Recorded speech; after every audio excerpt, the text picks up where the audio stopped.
Hello everyone, I am Mr. Disturbing, and I am here to help you today. I know you use this video to fall asleep, so before that, like the video and subscribe to the channel. Also, where are you from and what time are you watching? Now get comfortable and relax.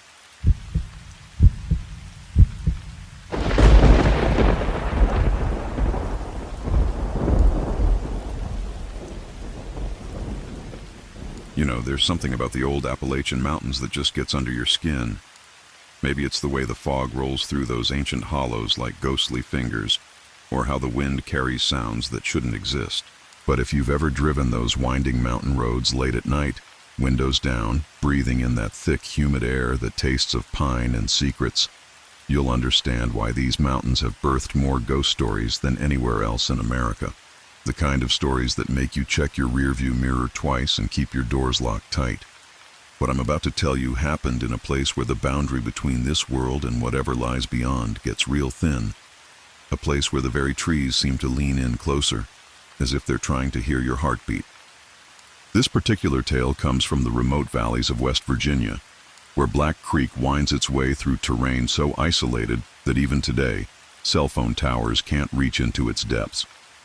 It's a story that's been whispered from generation to generation, each telling adding another layer of dread to an already terrifying foundation.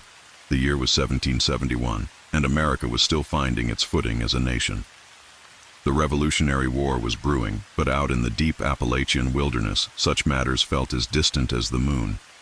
Life moved at a different pace entirely, governed by the rhythms of the seasons and the unforgiving demands of survival. It was into this harsh, unforgiving landscape that the Blackwood family arrived, their wagon wheels creaking ominously as they descended into the valley that would become their home.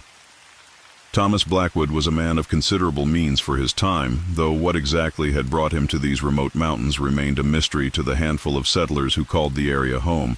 Some said he was fleeing debts in Philadelphia. Others whispered of a scandal involving a young woman from a prominent family. But what drew the most attention wasn't Thomas himself, but rather the pale, ethereal woman who accompanied him. She was introduced as his bride, though no one in the valley had been invited to witness any wedding ceremony. The woman was striking in a way that made people uncomfortable, with skin so translucent it seemed to glow in the lamplight, and hair so black it appeared to absorb light rather than reflect it. But it was her eyes that truly unsettled those who caught glimpses of her during the family's arrival. They were the color of fresh blood, deep and dark, and absolutely mesmerizing. The Blackwood house sat at the very edge of the tree line, where the cultivated fields gave way to the ancient forest that had stood unchanged since before the first European had set foot on the continent. It was a substantial dwelling for the frontier. 2 stories of hand-hewn logs with a stone foundation and multiple chimneys that suggested comfort and permanence. The house had been built by a previous family, the Corwins, who had mysteriously vanished one winter, leaving behind only empty rooms and the lingering scent of something that wasn't quite decay but wasn't quite life either. From the moment the Blackwoods took up residence, the woman was never seen during daylight hours, not once. The few neighbors who ventured close enough to the property during the day reported seeing Thomas working his fields alone, tending to his livestock with the methodical efficiency of a man who had learned to do everything by himself. When asked about his wife's absence, Thomas would only say that she suffered from a rare condition that made sunlight unbearable. The story might have ended there, filed away as just another frontier family's private struggle with illness, if not for what began happening after dark. As the sun disappeared behind the western ridges and the valley filled with that particular brand of mountain darkness that seems to swallow sound and movement alike, the woman would appear at the attic window of the Blackwood house. The first person to notice her was Martha Crenshaw, whose own cabin sat about a quarter mile down the creek. Martha had been hanging laundry on the line late one evening when she felt the unmistakable sensation of being watched. When she turned toward the Blackwood house, she saw the pale figure standing motionless at the highest window, those red eyes glowing like embers in the darkness. The sight was so startling that Martha dropped her basket of wet clothes and fled into her house, where she spent the remainder of the night huddled by her fireplace, afraid to look out any of her windows. She told her husband about the encounter the next morning, but he dismissed it as a trick of the light. perhaps a reflection of Martha's own lantern in the glass. But Martha wasn't the only one who saw her.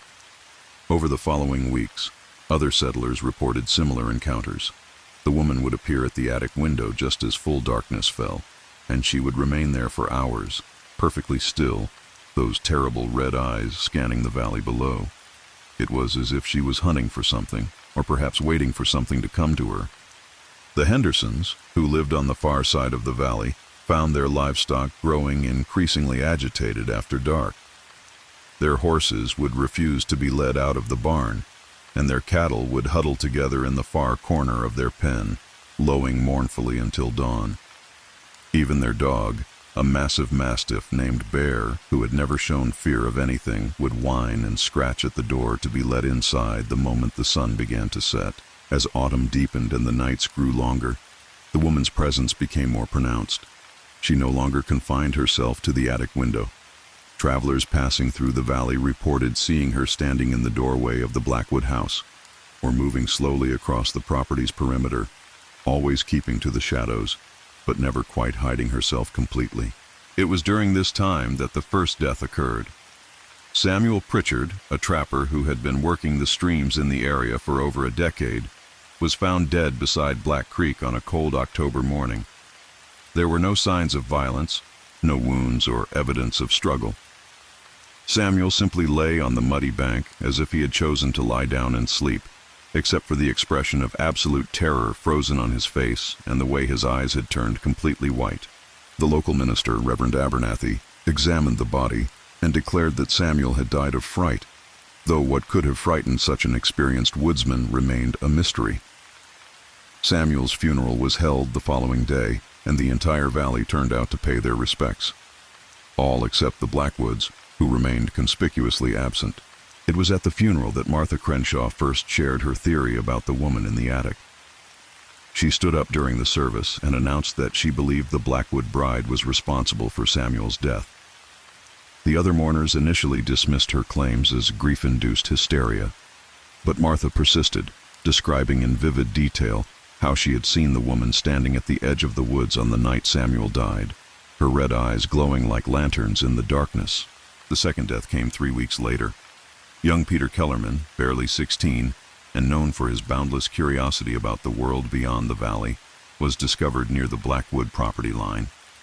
Like Samuel, there were no signs of violence, but Peter's body was found in a state that defied explanation. His hair had turned completely white, and his fingers were clenched so tightly around a handful of dead leaves that his nails had drawn blood from his palms. This time, there was a witness. Peter's younger brother David had been with him when they decided to investigate the mysterious woman everyone had been talking about. David later described how they had crept through the woods as darkness fell, hoping to catch a glimpse of the red-eyed bride. They had made it to within 50 yards of the house when the woman appeared at the front door, as if she had been expecting them. David remembered the way she moved, flowing rather than walking, her feet seeming to barely touch the ground. He described how she had turned toward their hiding spot with impossible precision, as if she could see them perfectly despite the darkness. But it was when their eyes met that the true horror began. According to David's account, the woman's red eyes seemed to expand, growing larger and brighter until they filled his entire field of vision. He felt a pulling sensation, as if something vital was being drawn out of him through his eyes. Peter, who had been crouched beside his brother, suddenly stood up and began walking toward the woman, his movements mechanical and unnatural. David tried to call out, tried to grab his brother's arm, but found that he couldn't move or speak. He could only watch in paralyzed horror as Peter approached the woman, who extended one pale hand toward him. The moment their skin made contact, Peter collapsed as if his strings had been cut. The woman looked down at the boy's still form for a moment, then turned her burning gaze back to David. For what felt like hours but was probably only seconds, David stared into those terrible red eyes. He later said it was like looking into the heart of a dying star, beautiful and terrible and utterly alien. He felt his own life force being pulled toward her, felt himself beginning to stand despite his terror. But then, inexplicably, the woman released him from her gaze and glided back into the house, leaving David alone with his brother's body. David's testimony sent shockwaves through the valley community. Unlike the previous deaths, this one had a clear cause and a living witness. The settlers gathered in emergency council, debating what action to take. Some wanted to confront Thomas Blackwood directly, demanding answers about his wife's true nature. Others suggested involving the territorial authorities, though the nearest government officials were hundreds of miles away. The third death resolved the debate. This time, it was Thomas Blackwood himself who was found dead. A neighbor discovered his body in the barn, slumped over a half-finished piece of harness work. Like the others, there were no signs of violence, but Thomas's face bore the same expression of absolute terror that had marked the previous victims. The discovery of Thomas's body created a new problem. If the woman was indeed responsible for the deaths, and if she had now killed her own husband, what was preventing her from targeting the entire valley? The settlers' fear transformed into desperate urgency. They could no longer afford to debate or delay. Something had to be done. A party of 6 men, led by the valley's unofficial leader, Captain James Morrison, made the decision to enter the Blackwood house. Morrison had served in the French and Indian War and was known for his steady nerves and practical approach to problems. If anyone could confront whatever evil had taken up residence in their valley, it would be him. The men approached the house at midday, when the woman had never been seen, and when they hoped the bright sunlight might offer some protection. The front door was unlocked, creaking open at Morrison's touch to reveal a home that looked perfectly normal on the surface. The furniture was well made and properly arranged, the floors were clean, and there were no signs of the supernatural horror they had expected to find. But as they moved through the house, the men began to notice disturbing details. The walls were covered with painted portraits, all depicting the same pale woman with red eyes. In some, she appeared as a young girl, in others as a woman in the prime of life, but her ageless face remained constant across what appeared to be centuries of artistic work. The paintings were executed in a style that suggested great age, and the pigments used seemed to shimmer with an inner light that hurt to look at directly. The men found evidence of Thomas's daily life scattered throughout the house. His clothes, his books, his personal effects, all arranged as if he had simply stepped out for a moment. But there was no trace of the woman's presence during daylight hours. No feminine clothing, no personal items, nothing to suggest that another person lived in the house. It was when they reached the attic that Morrison's party finally encountered something that challenged their understanding of reality. The room was empty except for a single chair positioned directly in front of the window that faced the valley. The chair was ancient, carved from a dark wood that seemed to absorb light, and it was positioned with mathematical precision to provide the optimal view of the settlement below. But it was the smell that truly disturbed the men. The attic reeked of something that wasn't quite decay, but wasn't quite life either. It was a sweet, cloying scent that seemed to coat the inside of their nostrils and cling to their clothes. Morrison later described it as the smell of old flowers mixed with copper and something else, something that reminded him of the battlefields where he had seen too much death. The men searched the house thoroughly but found no sign of the woman. They debated whether to burn the building, but Morrison argued that destroying the house might not be enough. If the woman was truly supernatural, as the evidence suggested, then more drastic measures would be required. The fourth and final death occurred that very night.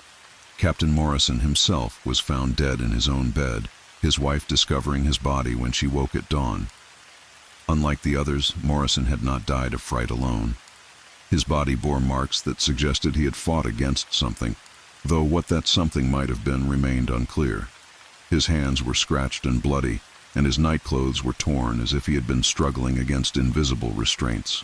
Morrison's death broke the community's remaining resolve. The surviving settlers began abandoning their homes within days, loading their possessions into wagons and heading back toward more civilized regions. Some went north to Pennsylvania, others south to Virginia, but all of them carried the same message. The valley beside Black Creek was cursed, and nothing good could come from remaining there. The woman in the Blackwood house was left alone with her vigil. For decades, the occasional traveler would report seeing her red eyes glowing in the attic window, but the area became increasingly isolated as word of the curse spread. The few people who attempted to settle in the valley never lasted more than a few months before fleeing in terror. As the years passed, the Blackwood house fell into decay. The roof began to leak, the foundation settled, and the forest started to reclaim the cleared land around it. But the woman remained, keeping her endless watch from the attic window. Some said she was waiting for her husband to return from the dead. Others believed she was hunting for new victims to replace the ones who had escaped. The house stood empty, but occupied for nearly 2 centuries. Local authorities made several attempts to investigate the property, but each expedition ended in disaster. In 1834, a territorial marshal named William Hayes approached the house with 2 deputies, intending to determine whether it was safe for resettlement. All 3 men were found dead the following morning, their bodies arranged in a neat row on the front porch. In 1887, a group of paranormal investigators from the newly formed American Society for Psychical Research traveled to the valley, determined to document what they believed to be one of the most significant supernatural manifestations in American history.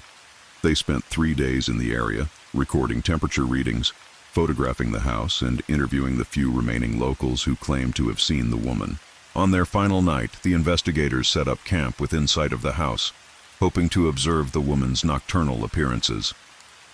Their final journal entry, written in increasingly erratic handwriting, described seeing the woman emerge from the house and walk directly toward their campsite.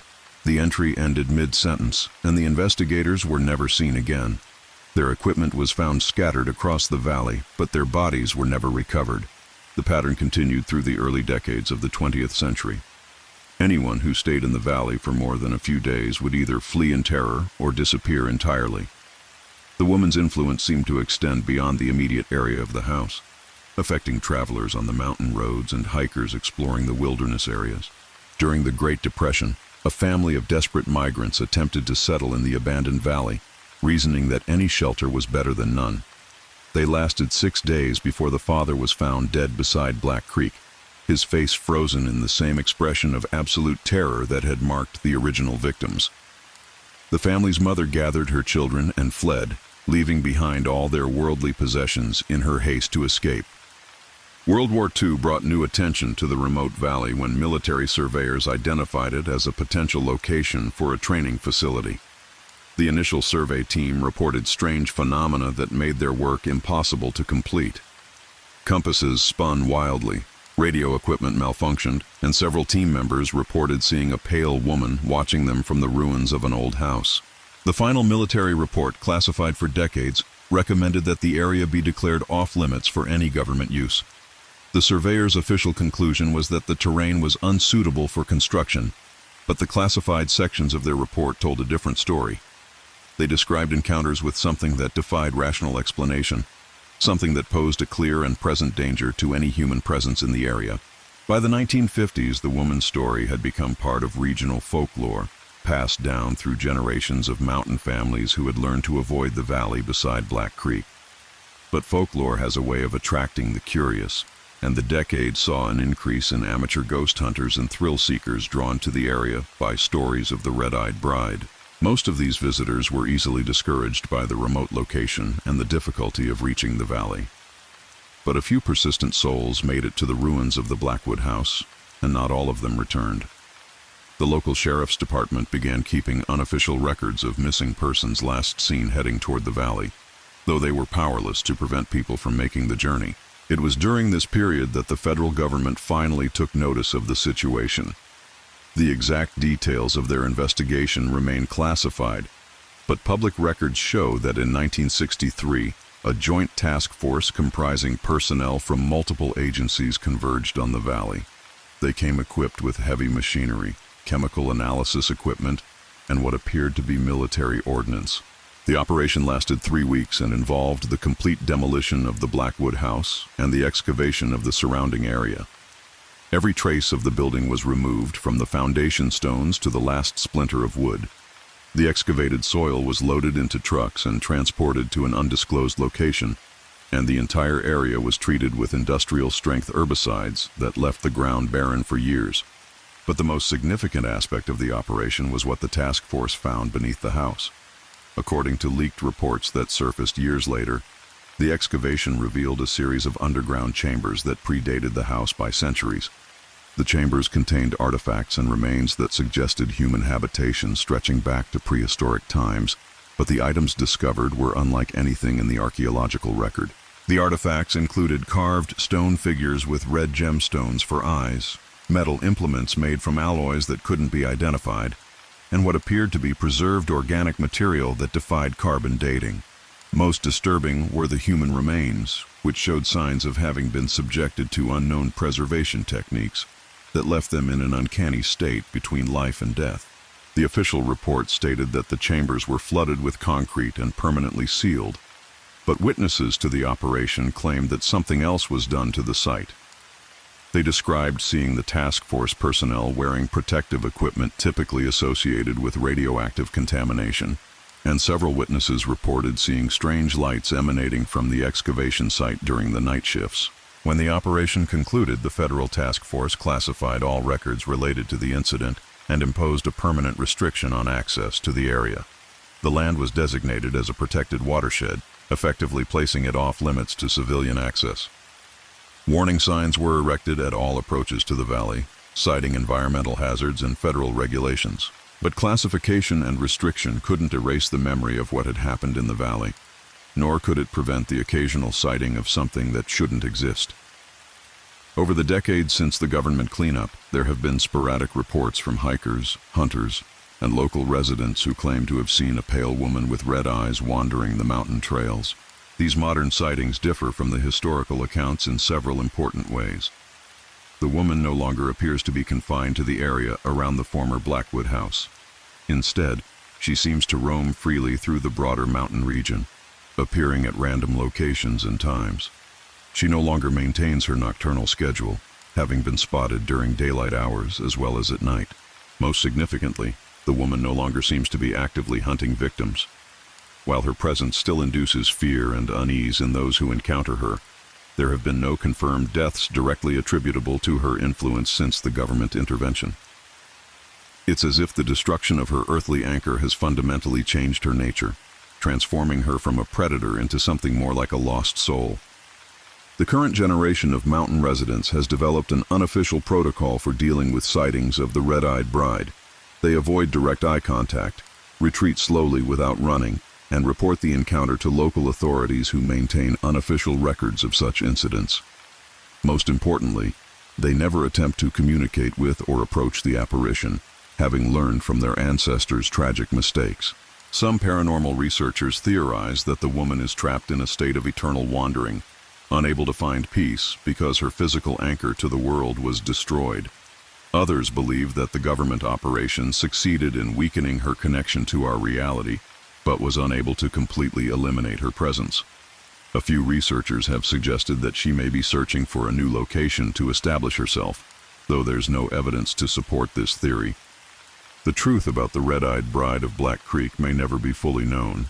The government's classification of all relevant documents ensures that the most crucial details of the case remain hidden from public scrutiny.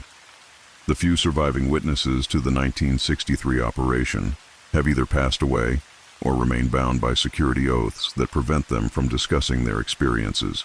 But the woman's presence continues to haunt the Appalachian wilderness, a reminder that some mysteries are too dangerous to solve and some doors should never be opened. The valley beside Black Creek remains empty, its soil gradually recovering from the government's chemical treatment, but the land itself seems to carry an invisible scar that will never fully heal. Local folklore has evolved to incorporate the modern aspects of the story, warning new generations about the dangers of encountering the wandering spirit. Children are taught to recognize the signs of her presence: the sudden drop in temperature, the unnatural silence that falls over the forest, and the feeling of being watched by something that exists outside the normal boundaries of life and death. The red-eyed bride has become more than just a ghost story. She represents the price of human curiosity and the dangers of disturbing forces that lie beyond our understanding. Her tale serves as a warning that some knowledge comes at too high a cost, and that there are places in this world where the living are not meant to tread.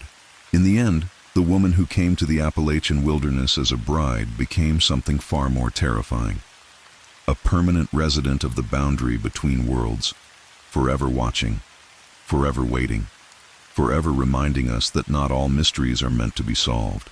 Her red eyes continue to burn in the darkness of the mountain nights, a beacon of warning to all who would dare to look too deeply into the ancient secrets that sleep beneath the hills. The story of the red-eyed bride stands as one of the most thoroughly documented paranormal cases in American history, despite the government's efforts to suppress the evidence. It demonstrates that even in our modern age of science and skepticism, there are still phenomena that defy rational explanation and forces that exist beyond the reach of human understanding. For those who live in the shadow of the Appalachian Mountains, the red-eyed bride serves as a constant reminder that the wilderness holds more than just natural dangers. She represents the thin line between civilization and the unknown, between the safety of human understanding and the terrifying vastness of mysteries that are better left unsolved. The valley beside Black Creek remains empty, but it is not uninhabited. Something walks there still, something that was once human, but has become something else entirely. And on the darkest nights, when the wind howls through the mountain passes, and the ancient trees whisper secrets older than memory, those with the courage to look might catch a glimpse of red eyes glowing in the darkness, watching, waiting, remembering what it once was, and what it has become. The red-eyed bride of Black Creek continues her eternal vigil, a ghost story that became reality, a warning that became truth, a bride who became something far more terrifying than death itself. Her story will endure as long as humans gather to share tales of the unknown, serving as a reminder that some doors should never be opened and some mysteries are too dangerous to solve. In the deep hollers of Appalachia, where the mist clings to the mountainsides like the breath of sleeping giants, the story lives on. Parents tell it to their children not as entertainment, but as education. They share it not to frighten, but to protect.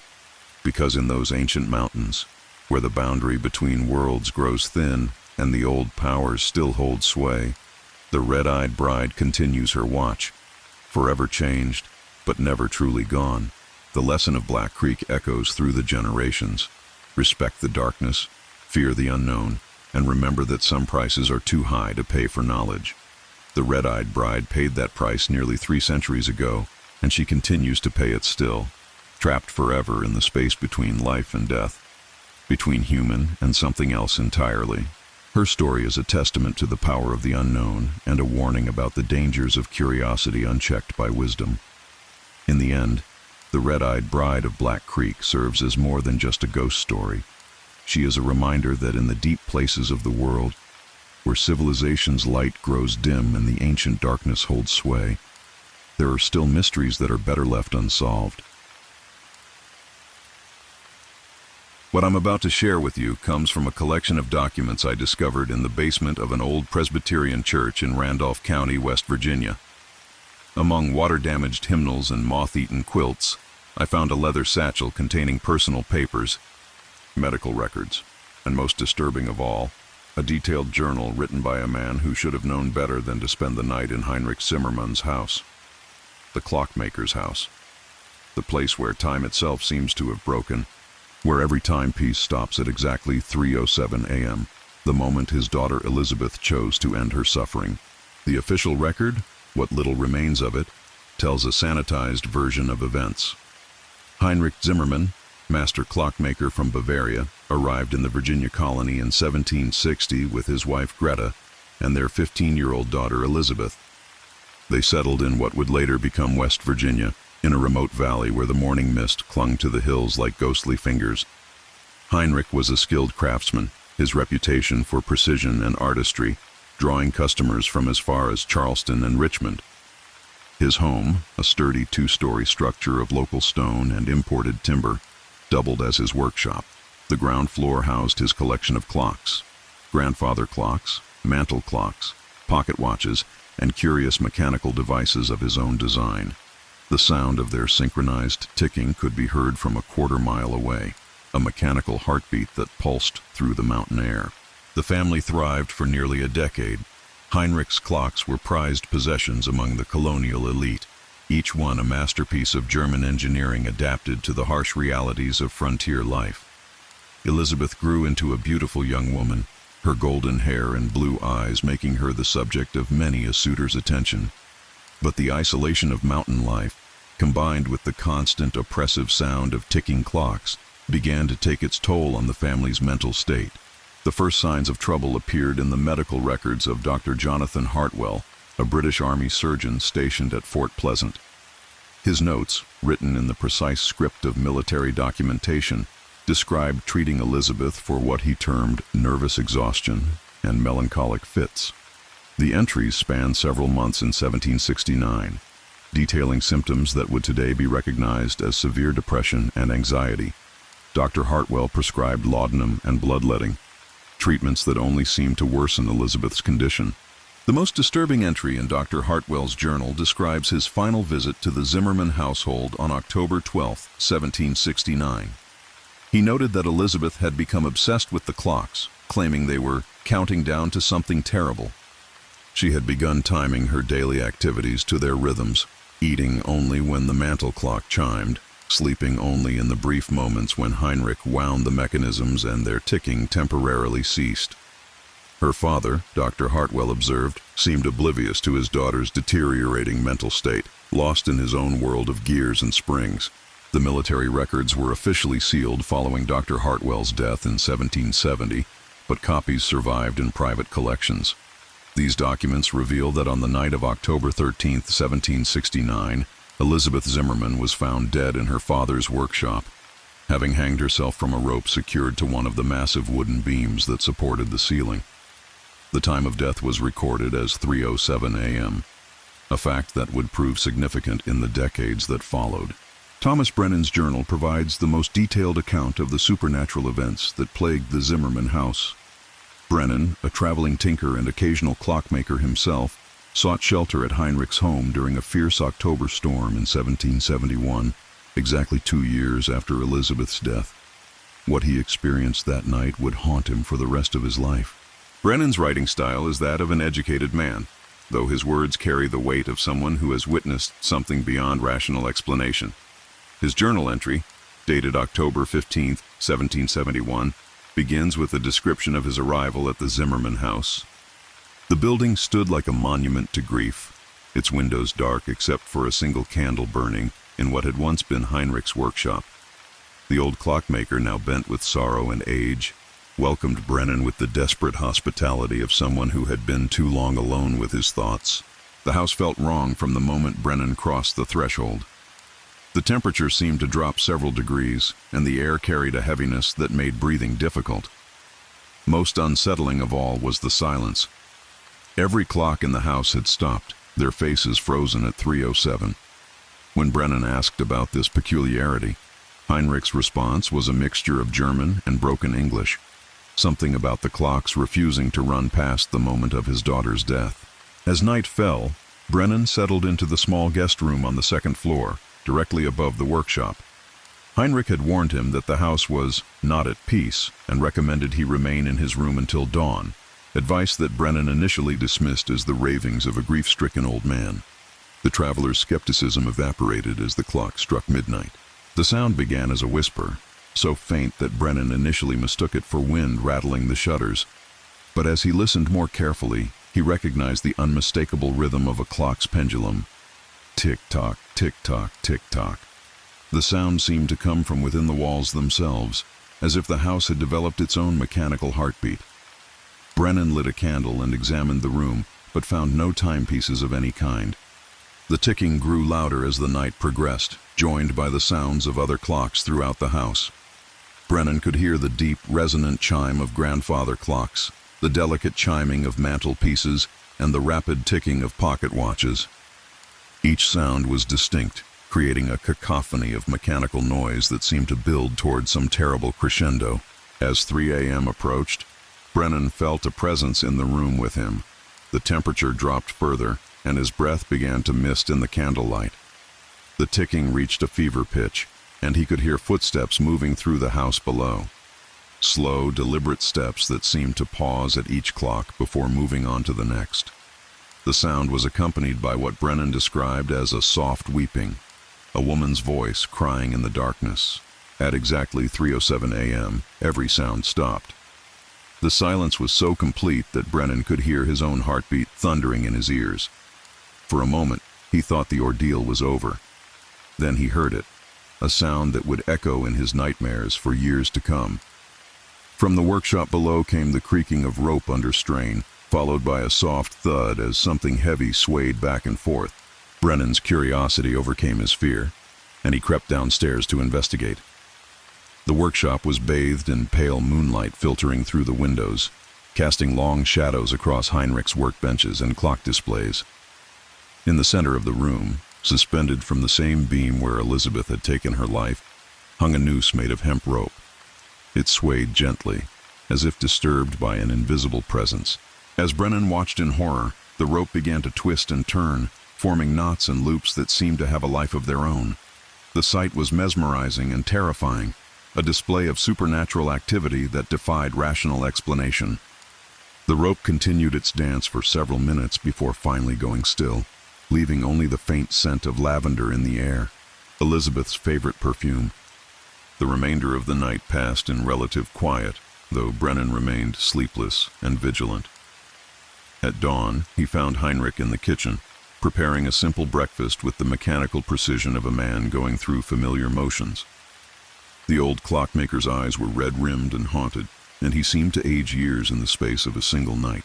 When Brennan asked about the nocturnal disturbances, Heinrich's response was both heartbreaking and chilling. He explained that Elizabeth appeared every night at 3:07 a.m., the exact moment of her death. She would move through the house, checking each clock and weeping for the father she had left behind.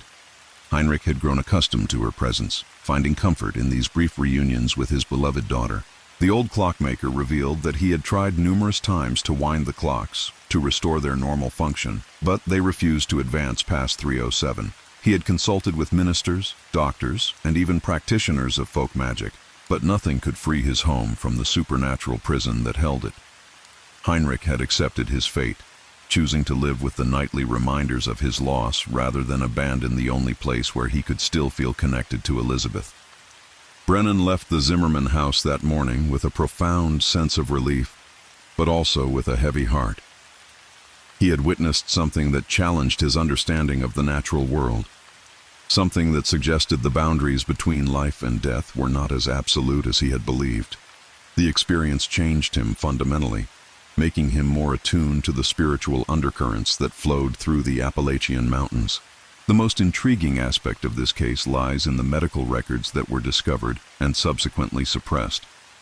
Dr. Hartwell's complete files, which survived in a private collection, reveal details that were never included in the official reports.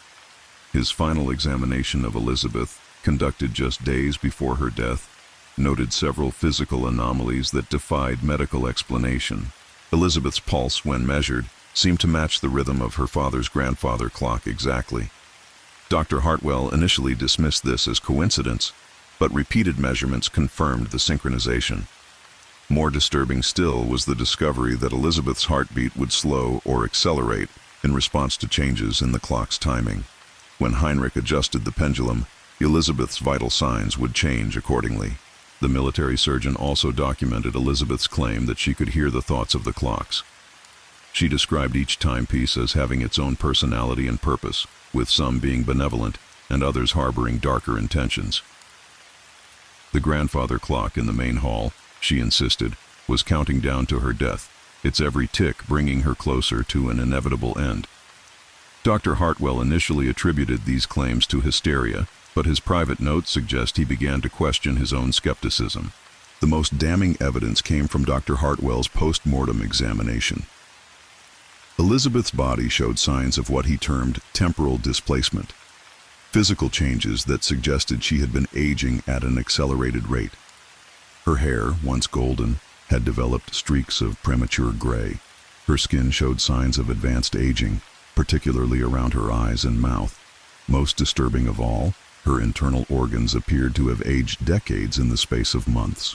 Dr. Hartwell's conclusion, recorded in his private journal but never included in official reports, was that Elizabeth had somehow become synchronized with the mechanical devices in her father's workshop. The constant exposure to their rhythms had fundamentally altered her biological processes, creating a form of temporal bondage that ultimately led to her death. His recommendation that the house be abandoned and the clocks destroyed was ignored by military authorities, who viewed his claims as the ravings of a man driven mad by frontier isolation. The suppression of Dr. Hartwell's records was ordered by Colonel William Morrison, the commanding officer at Fort Pleasant. Morrison's own correspondence, discovered in the Virginia Historical Society archives, reveals his concerns about the impact these supernatural claims might have on military morale. The American colonies were already rife with superstition and folk beliefs. The last thing the British authorities needed was official documentation of paranormal phenomena.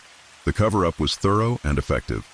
Dr. Hartwell's medical records were collected and destroyed, his private journal confiscated, and his assistants sworn to secrecy.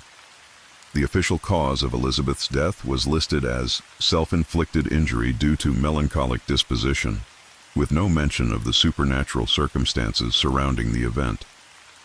Dr. Hartwell himself was transferred to a remote posting in the Canadian territories, where he died under mysterious circumstances less than a year later. Heinrich Zimmermann lived for another 15 years after his daughter's death, growing increasingly isolated as reports of the supernatural activity in his home spread through the local community. Customers stopped coming to his workshop, and neighbors began to avoid the property entirely. The old clockmaker seemed to welcome the solitude, spending his days in quiet conversation with his daughter's spirit, and his nights listening to the ghostly ticking of his frozen timepieces. Local folklore suggests that Heinrich's death in 1784 did nothing to end the supernatural activity. New owners of the property reported the same phenomena: clocks that stopped at 3:07 a.m., the sound of ticking where no timepieces existed, and the presence of a young woman who wept in the darkness. The house changed hands multiple times over the following decades, with each new owner eventually fleeing in terror. The most detailed account from this period comes from the journal of Rebecca Thornton, a widow who purchased the property in 1798. Rebecca was a practical woman, skilled in herbal medicine and midwifery, who had little patience for superstition. She dismissed the stories about the house as mountain folklore and set about making the property her home. Rebecca's journal, preserved in the West Virginia Historical Society, chronicles her gradual realization that the stories were true. Her first night in the house was peaceful, but as the days passed, she began to notice subtle signs of supernatural activity. Items would move from their assigned places, cold spots would appear in specific rooms, and the scent of lavender would waft through the air with no apparent source. The full extent of the haunting became apparent during Rebecca's first October in the house. As the anniversary of Elizabeth's death approached, the supernatural activity intensified. The ticking sounds began appearing during daylight hours, and Rebecca reported seeing a young woman in period dress moving through the rooms. The apparition seemed unaware of Rebecca's presence, going about what appeared to be daily routines from decades past. Rebecca's medical background led her to approach the haunting with scientific curiosity rather than fear. She began documenting the phenomena, noting patterns, and attempting to establish communication with the spirit. Her journal entries reveal a growing understanding of Elizabeth's condition and a deep sympathy for the young woman's suffering. The breakthrough came when Rebecca discovered Heinrich's workshop, which had been sealed since his death. Inside, she found not only the original clocks, but also Heinrich's detailed notes about his daughter's condition. The old clockmaker had been conducting his own investigation, documenting the supernatural events with the same precision he brought to his craft. Heinrich's notes revealed that he had recognized the connection between Elizabeth's deteriorating mental state and the clocks. He had attempted to modify the timepieces, to break the synchronization that was slowly killing his daughter, but his efforts had only made the situation worse. The clocks had become more than mechanical devices. They had become vessels for something darker, something that fed on the life force of those who listened too closely to their rhythms. Rebecca's most significant discovery was Heinrich's final journal entry, written just days before his death. In it, he described his plan to join his daughter in death, believing that his spirit could somehow provide the strength she needed to break free from the temporal prison that held her. His last words suggested that he had succeeded in this goal, that his death had begun a process that would eventually free Elizabeth from her supernatural bondage. The story of the Zimmermann house might have remained buried in historical obscurity, if not for the work of Dr. Marcus Whitfield, a paranormal investigator who discovered references to the property in his research on Appalachian folklore. Dr. Whitfield, a former physics professor turned paranormal researcher, was drawn to the case by the detailed documentation and the scientific approach taken by some of the witnesses. Dr. Whitfield's investigation, conducted in 1952, was the first systematic attempt to document the supernatural activity using modern equipment. His team included photographers, sound recording specialists, and a psychologist trained in the study of paranormal phenomena. They spent a week at the property, which had been abandoned for nearly 30 years following the death of its last owner. The house had deteriorated significantly by the time of Dr. Whitfield's visit. The roof had partially collapsed and vegetation had begun to reclaim the structure. But the workshop remained largely intact, preserved by the dry mountain air and the sturdy construction of Heinrich's original design. The clocks were still there, their faces frozen at 3:07 a.m., their mechanical hearts silent, but somehow still menacing. Dr. Whitfield's equipment recorded phenomena that defied scientific explanation. Temperature readings showed dramatic drops in specific areas of the house, particularly in the workshop and Elizabeth's former bedroom. Sound recording equipment captured the phantom ticking sounds, along with what appeared to be a young woman's voice speaking in German. Most remarkably, electromagnetic field detectors showed regular fluctuations that seemed to correspond with the rhythm of a clock's pendulum. The psychological evaluation of the team members revealed another disturbing aspect of the haunting. Each investigator reported experiencing a growing sense of temporal displacement, as if time itself was moving differently within the house. Watches and clocks brought into the property would slow down or speed up unpredictably, and team members found themselves losing track of time in ways that suggested supernatural influence. Dr. Whitfield's most significant discovery came when he attempted to wind one of Heinrich's grandfather clocks. The moment he touched the mechanism, the entire house seemed to come alive. The phantom ticking became audible without recording equipment, and the temperature dropped so dramatically that the investigators could see their breath. Most shocking of all, the clock's hands began to move, advancing slowly toward 3:07 a.m., despite the fact that the mechanism had been motionless for decades. As the clock approached the fateful time, Elizabeth's apparition appeared with startling clarity. The investigators described her as a young woman in colonial dress, her face marked by profound sadness and exhaustion. She moved through the workshop with purpose, checking each clock and weeping softly as she touched their silent faces. When she reached the grandfather clock that Dr. Whitfield had wound, she turned to look directly at the investigators, her eyes filled with a mixture of hope and desperation. The encounter lasted only moments, but it left a profound impact on everyone present. Dr. Whitfield later wrote that he felt he had witnessed not a traditional haunting, but something more complex, a soul trapped in a temporal loop, doomed to relive the same tragic moments for eternity. His final report recommended that the house be left undisturbed, arguing that any attempt to cleanse the property might only increase Elizabeth's suffering. The scientific implications of the Zimmerman house haunting have intrigued researchers for decades. Dr. Whitfield's work was followed by several other investigations, each one documenting similar phenomena and reaching similar conclusions about the nature of the supernatural activity. The consensus among paranormal researchers is that the house represents a unique form of temporal anomaly, a place where the normal flow of time has been disrupted by intense emotional trauma. The theory, developed by Dr. Sarah Chen, a quantum physicist who studied the case in the 1970s, suggests that Elizabeth's death created a form of temporal fracture. The young woman's deep psychological connection to her father's clocks, combined with the traumatic circumstances of her death, somehow anchored her spirit to the specific moment of 3:07 a.m. This temporal imprisonment prevents her from moving on to whatever lies beyond death, trapping her in an endless cycle of the same tragic night. Dr. Chen's research revealed that the house sits on a natural deposit of quartz crystal, a substance known for its timekeeping properties. She theorized that the combination of the quartz deposits, the mechanical resonance of Heinrich's clocks, and the intense emotional energy of Elizabeth's death created a perfect storm of temporal distortion. The result is a location where time itself has become unstable, where past and present exist simultaneously. The implications of this theory are staggering. If Dr. Chen is correct, the Zimmerman house represents proof that consciousness can survive death and that strong emotional connections can transcend the boundaries of mortality. It also suggests that time, rather than being a constant flow, is more malleable than modern physics has traditionally assumed. Subsequent investigations have supported Dr. Chen's conclusions. In 1981, a team from the University of West Virginia documented electromagnetic anomalies that corresponded with the reported supernatural activity.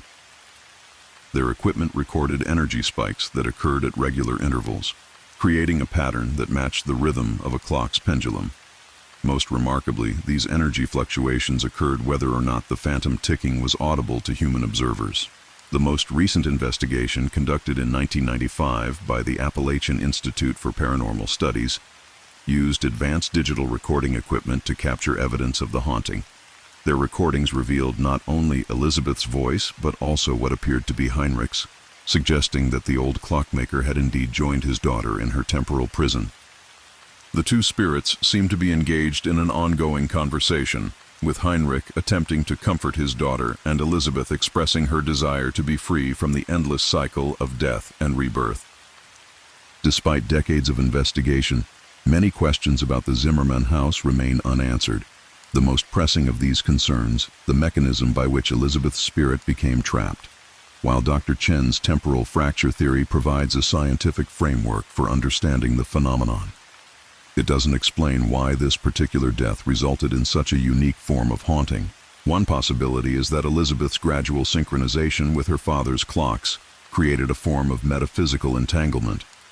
Just as her physical body had become dependent on the mechanical rhythms, her spirit may have become similarly bound to the temporal patterns established by the timepieces. Her death at 3:07 a.m. might have locked her consciousness into that specific moment, creating a supernatural loop that repeats endlessly. Another theory suggests that Heinrich's grief and guilt played a crucial role in creating the haunting. The old clockmaker's obsession with his craft, his inability to recognize his daughter's suffering, and his desperate attempts to make amends after her death may have created the emotional energy necessary to sustain the supernatural phenomena. His decision to join Elizabeth in death rather than freeing her may have actually strengthened the temporal prison that holds them both. The role of the British military in suppressing the medical records raises additional questions about the true nature of the haunting. Dr. Hartwell's documentation suggests that Elizabeth's condition was far more complex than simple depression or anxiety. The physical changes he observed, particularly the accelerated aging and the synchronization of her vital signs with the clocks, indicate a form of supernatural influence that began long before her death. The suppression of these records by Colonel Morrison suggests that the military authorities understood the implications of Dr. Hartwell's findings.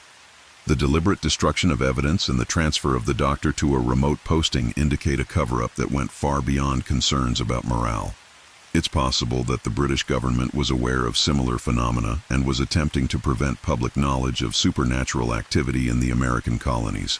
The Zimmerman house stands today as a monument to the power of unresolved grief and the dangers of obsession. The building, now owned by the state of West Virginia, is officially closed to the public, though it continues to attract paranormal investigators and curious visitors. The supernatural activity continues unabated, with recent witnesses reporting the same phenomena that have been documented for over 2 centuries.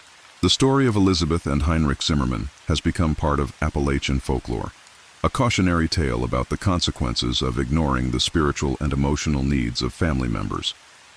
Local storytellers have embellished the basic facts over the years, adding details about curses and supernatural revenge, but the core elements remain unchanged. A young woman driven to despair by the mechanical rhythms that dominated her life, and a father whose love came too late to save her.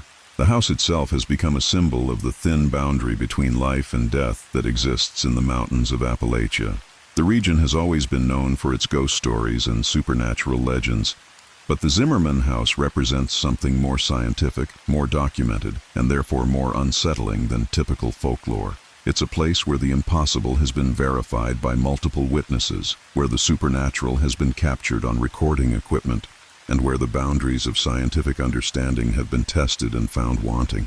The continuing investigation of the property has revealed that the supernatural activity is not limited to the house itself. Several nearby properties have reported similar phenomena, suggesting that the temporal anomaly created by Elizabeth's death may be spreading. Clocks throughout the valley have been observed stopping at 3:07 a.m., and residents report hearing phantom ticking sounds in their homes during the early morning hours. The most disturbing recent development involves the discovery of additional historical documents that suggest the Zimmermann case may not be unique. Records from other German settlements in colonial America describe similar incidents involving clockmakers and their families. These documents, found in various archives and private collections, describe cases of temporal synchronization, supernatural hauntings, and the mysterious suppression of official records. If these accounts are accurate, the Zimmermann house may represent just one example of a broader phenomenon that affected German immigrant communities throughout the American colonies. The implications are staggering, suggesting that the combination of precision timekeeping, emotional trauma, and specific geological conditions may create reproducible supernatural phenomena. As I write these words, the Zimmermann house continues its eternal vigil, a testament to the power of love and loss to transcend the boundaries of mortality. Elizabeth and Heinrich remain trapped in their temporal prison, reliving the same tragic night over and over again, their story preserved in the mechanical rhythms that once brought them such joy and ultimately caused their destruction. The house serves as a reminder that some forces in this world are beyond human understanding, that the relationship between consciousness and time is more complex than science has yet discovered, and that the bonds between parent and child can survive even death itself. It's a place where the impossible becomes possible, where the supernatural becomes scientific, and where the past refuses to remain buried. For those brave enough to visit the property, the experience is both humbling and terrifying. The weight of 2 centuries of documented supernatural activity creates an atmosphere of profound unease, while the ongoing nature of the phenomena serves as a constant reminder that some mysteries may never be solved. The house stands as a monument to the enduring power of human emotion and the terrible consequences that can result when love becomes obsession. The story of the Zimmermann house is far from over. As long as the building stands and the clocks remain frozen at 3:07 a.m., Elizabeth and Heinrich will continue their eternal dance, trapped in a moment of time that refuses to pass. Their story serves as a warning about the dangers of losing oneself in the mechanical rhythms of modern life, and a reminder that the most important clock is the one that beats within the human heart. In the end, the Zimmermann house represents more than just a haunted building. It's a window into the deepest mysteries of human consciousness and the terrible beauty of love that refuses to die. It's a place where time itself has broken under the weight of grief, where the past and present exist in an eternal embrace, and where the ticking of phantom clocks serves as a constant reminder that some wounds are too deep to heal. The house waits in the mountains of West Virginia, its windows dark and its clocks silent, but its story continues to unfold with each passing night. At 3:07 a.m., when the rest of the world sleeps, Elizabeth Zimmermann begins her nightly vigil once again, checking each clock and weeping for the father who loved her too much to let her go. The sound of her footsteps echoes through the empty rooms, a supernatural heartbeat that marks the passage of time in a place where time itself has forgotten how to move forward. And in the darkness, the phantom ticking continues, a mechanical lullaby that speaks of love and loss, of time and eternity, and of the price we pay when we allow our hearts to become synchronized with the cold, precise rhythms of the machines we create. The Zimmermann house stands as eternal proof that some stories are too powerful to die, that some loves are too strong to be broken by death, and that in the mountains of Appalachia, where the mist clings to the hills like ghostly fingers, the impossible is just another word for Tuesday night at 3:07 a.m. The tale I'm about to share with you isn't one of those ghost stories your uncle tells after a few too many beers. This one's different. Deep in the hollows of eastern Kentucky, where the mountains seem to lean in close like they're listening to your every word, there sits a patch of land that locals won't even acknowledge exists. No road signs point to it. No GPS will guide you there. Hell, you won't find it on any map printed after 1779. But it's there, all right. Been there longer than anyone cares to remember, and God willing, it'll stay forgotten until the mountains themselves crumble to dust. The story begins in the bitter winter of 1778, when Thomas Crowley loaded his wagon with everything he owned and headed west into the Kentucky wilderness. Thomas was a quiet man with calloused hands and tired eyes, the kind of fellow who'd rather split wood than split words. He'd heard tell of cheap land in the mountains, where a man could carve out a life for himself without interference from king or neighbor. What he found was more than he bargained for. The house stood in a clearing that seemed too perfect, too circular, like nature herself had stepped back to make room for something that didn't belong. Built from local stone and timber, it was a solid two-story structure with a wide front porch and shuttered windows that watched the tree line like suspicious eyes. The previous owner, a man named Jeremiah Blackwood, had left suddenly according to the land agent in Lexington. Left everything behind: furniture, tools, even his winter coat hanging on a peg by the door. Thomas should have wondered why a man would abandon such a fine home in the middle of winter. Should have asked why the land agent's hands shook when he handed over the deed. Should have noticed how the man refused to look him in the eye when he wished him luck. But Thomas was tired of questions, tired of uncertainty. He wanted nothing more than four walls, a roof, and the peace that comes with isolation. The first night in the house, Thomas slept better than he had in months. The second night, he began to notice things. Small things at first, the way shadows seemed to move differently in the corners of his vision, how the floorboards creaked in patterns that almost sounded like footsteps, the persistent feeling that he wasn't alone even though he'd checked every room twice. It was on the third morning that Thomas made his discovery. Sunlight streaming through the kitchen window illuminated what he'd somehow missed before. There, painted directly onto the plaster wall above the fireplace, were 6 small portraits. Children's faces, each no bigger than a man's palm, rendered in faded pigments that seemed to shift and change depending on the angle of the light. 3 boys and 3 girls, all appearing to be between the ages of 8 and 12, all staring out from the wall with expressions of such profound sadness that Thomas felt his breath catch in his throat. The portraits were masterfully done, each face so lifelike that Thomas found himself expecting them to blink or whisper his name. The artist had captured not just their features, but something deeper, a longing, a desperate hope that seemed to reach across the years and tug at his heartstrings. He ran his fingers over the painted surface, feeling the slight texture of dried paint and wondering who these children were and why someone would paint them directly onto the wall. Thomas spent the better part of that day examining the portraits, trying to understand what he was seeing.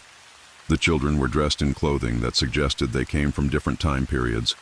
One boy wore a simple homespun shirt that could have been from the 1600s, while one of the girls was dressed in what appeared to be more recent fashion. Most disturbing of all was the way their eyes seemed to follow him as he moved around the room, as if they were aware of his presence and desperately trying to communicate something he couldn't understand. As winter deepened and Thomas settled into his new life, he began to learn more about his neighbors. The closest settlement was a small community called Millbrook, nestled in a valley about 5 miles down the mountain. The people there were friendly enough, though they seemed oddly reluctant to visit his home. When he mentioned the children's portraits, conversations would grow quiet and eyes would dart away. Old Martha Hensley, who ran the general store, would only say that the previous owner had been troubled by losses and leave it at that. It was young Billy Carmichael who finally told him the truth. Billy was maybe 14, all elbows and knees and eager to please, who helped Thomas with odd jobs around the property. One gray afternoon in February, as they were splitting wood behind the house, Billy's eyes kept drifting to the kitchen window where the portraits were visible.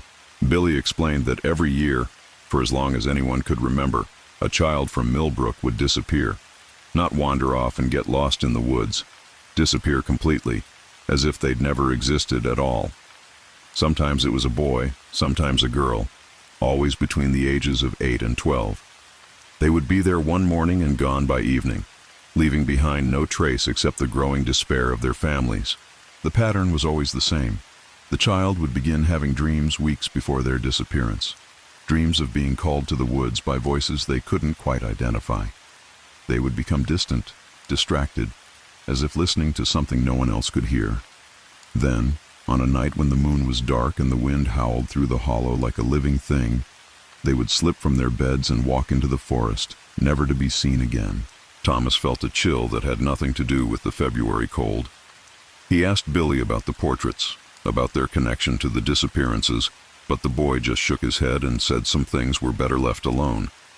What he did say was that Jeremiah Blackwood had become obsessed with the paintings, spending hours staring at them and muttering about debts that needed to be paid and bargains that couldn't be broken. As spring arrived and the mountains began to green, Thomas noticed changes in the portraits. The colors seemed brighter, more vibrant, as if the warming weather had somehow brought them back to life. More disturbing still was the way the children's expressions had changed. Where once there had been sadness, now there seemed to be anticipation, a terrible eagerness that made Thomas's skin crawl. The disappearance happened on a night in late April when the dogwood was in bloom and the air was thick with the promise of summer. Mary Catherine Brewster, age 10, with red hair and freckles and a laugh that could charm the birds from the trees, simply vanished from her bed sometime between midnight and dawn. Her parents found her window open and her nightgown folded neatly on the chair, as if she'd been expecting someone. Thomas heard about it the next morning when he rode into Millbrook for supplies. The whole town was in an uproar, search parties forming and voices raised in panic and anger. But beneath the chaos, Thomas sensed something else. A resigned acceptance, as if this was a tragedy they'd all been expecting. When he returned home that afternoon, he made a discovery that turned his blood to ice. The portraits had changed again. Where once there had been 6 children, now there were 7. Mary Catherine's face stared out from the wall, painted in the same faded pigments as the others, her expression one of profound sadness mixed with something that might have been relief. The paint appeared fresh, as if it had been applied just hours before, yet when Thomas touched it, his fingers came away clean. Thomas spent the next several days in a state of growing horror and fascination. He began to research the history of his property, riding to distant towns and poring over old records in county courthouses. What he discovered painted a picture of tragedy stretching back generations. The disappearances hadn't started with Millbrook. They'd been happening for over a century in every settlement that had ever existed near the house. The pattern was always the same. A family would build or settle near the strange circular clearing. Children would begin to disappear from the surrounding area. Eventually, the settlement would be abandoned, the families fleeing in terror or dying out from the gradual loss of their young. The cycle would repeat when new settlers arrived, drawn by the promise of good land and fresh starts. Thomas found references to the portraits in several old documents. A journal from 1689 mentioned painted faces that watch and wait, while a letter from 1734 described the children on the wall who hunger for companions. Most chilling was a report from 1756 that spoke of portraits that multiply with each taking, growing in number as the years pass and the debt grows heavier. The truth, when Thomas finally pieced it together, was more terrible than he could have imagined. The house wasn't just built on cursed ground. It was a prison, a carefully constructed cage designed to contain something that fed on innocence and youth. The portraits weren't just paintings, they were windows, glimpses of souls trapped between worlds, forever young and forever hungry. Jeremiah Blackwood, the previous owner, had understood this truth and had been driven mad by it. Thomas found his final journal entry, written in an increasingly erratic hand, hidden beneath a loose floorboard in the attic. In it, Blackwood described how he'd tried to destroy the portraits, scraping at them with knives and covering them with fresh paint, only to have them reappear like wounds that wouldn't heal. The journal spoke of voices in the night, whispers that seemed to come from the walls themselves. The children in the portraits would call out, begging for playmates, promising that the pain would only last a moment, and that afterward there would be no more loneliness, no more fear. Blackwood had resisted as long as he could, but in the end, the isolation and the constant pressure had worn him down. His final entry was brief. "I cannot fight them anymore. They are so lonely, and I am so tired. Perhaps it is time to give them what they want." Thomas realized that he was facing the same choice that had confronted every owner of the house. He could flee, as others had done, leaving the problem for the next unfortunate soul to discover, or he could stay and try to find a way to break the cycle, knowing that every day he remained put him at greater risk of becoming another casualty. The decision was made for him on a humid night in July when he was awakened by the sound of children's laughter echoing through the house. He found them in the kitchen, Not the portraits, but the children themselves, translucent and shimmering like heat mirages. They moved around the room with jerky, unnatural motions, their eyes black pits that reflected no light. When they noticed him watching, they stopped and turned toward him in unison, their mouths opening in silent screams that seemed to go on forever. Thomas ran. He grabbed what he could carry and fled into the night, not stopping until he reached the outskirts of Millbrook. When he told his story to the local constable, the man's face grew pale and he nodded grimly. This wasn't the first time someone had come down from the mountain with such tales. The constable, a grizzled veteran named Samuel Hutchins, had been dealing with the house's influence for most of his adult life. He'd seen strong men broken by whatever lived in that clearing, watched families torn apart by forces they couldn't understand or fight. The official policy was to discourage settlement in the area, though they couldn't legally prevent it. The best they could do was try to contain the damage when it inevitably occurred. Within a week, Hutchins had organized a group of local men to investigate the house. What they found there defied rational explanation. The portraits had multiplied again. Now there were 12 faces staring out from the wall, including what appeared to be Jeremiah Blackwood himself, his features twisted into an expression of eternal torment. The house itself seemed to pulse with malevolent energy, shadows moving independently of their sources and whispers echoing from empty rooms. The men tried to destroy the portraits, attacking them with axes and hammers, but the painted faces seemed to reform almost instantly, like wounds healing in reverse. They attempted to burn the house, but the flames would gutter and die whenever they approached the kitchen wall. In desperation, they considered dynamite, but the local preacher, a learned man named Reverend Thorne, convinced them that destroying the prison might release whatever was trapped inside. The solution, when it came, was as drastic as it was final. Acting on the authority of the territorial government, Hutchins and his men declared the entire area a hazard to public safety.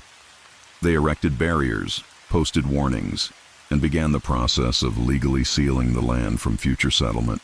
More importantly, they began the systematic destruction of any records that might lead future settlers to the cursed property. The process took months. Every deed, every survey, every mention of the house in official documents was carefully removed or altered. Maps were redrawn to omit the clearing entirely. Even personal letters and family records that mentioned the area were quietly confiscated and destroyed. The goal was to make the house disappear from human memory, to starve it of the attention and habitation it needed to continue its terrible work. The final step was the most difficult. Hutchins and his men returned to the house one last time, armed with holy water and iron nails blessed by 3 different preachers.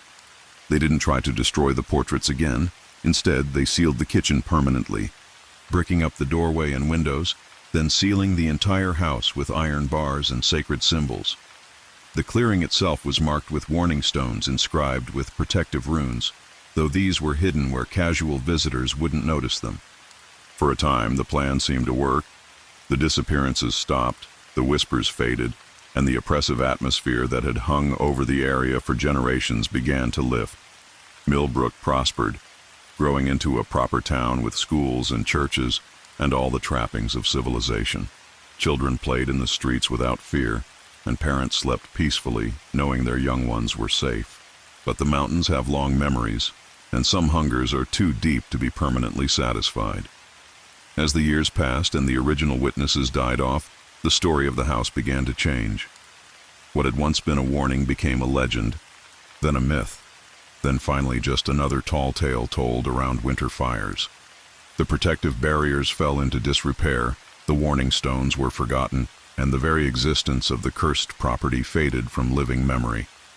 By the time the 20th century arrived, even the location of the house had become uncertain. Some claimed it had been somewhere up Deadman's Hollow, others insisted it was near the old Kettle Creek settlement. A few stubborn old-timers maintained that the whole story was nonsense, that there had never been any mysterious disappearances or haunted portraits, just the normal tragedies that befell any frontier community. The truth, as it often does, lay somewhere in between. The house still stands in its perfect circular clearing, though the forest has grown thick around it, and the paths that once led there have been reclaimed by nature. The iron bars are rusted, but still strong, the protective symbols still visible to those who know how to look for them. And in the sealed kitchen, the portraits continue their eternal vigil, waiting for the day when someone might be foolish enough to break the barriers and let them taste freedom once again. Local historians occasionally stumble across references to the case in old documents that escaped the purge, but these are dismissed as folklore or explained away as the product of superstitious minds. The official records remain scrubbed clean, the evidence of the house's existence carefully erased from all but the most persistent researchers' reach.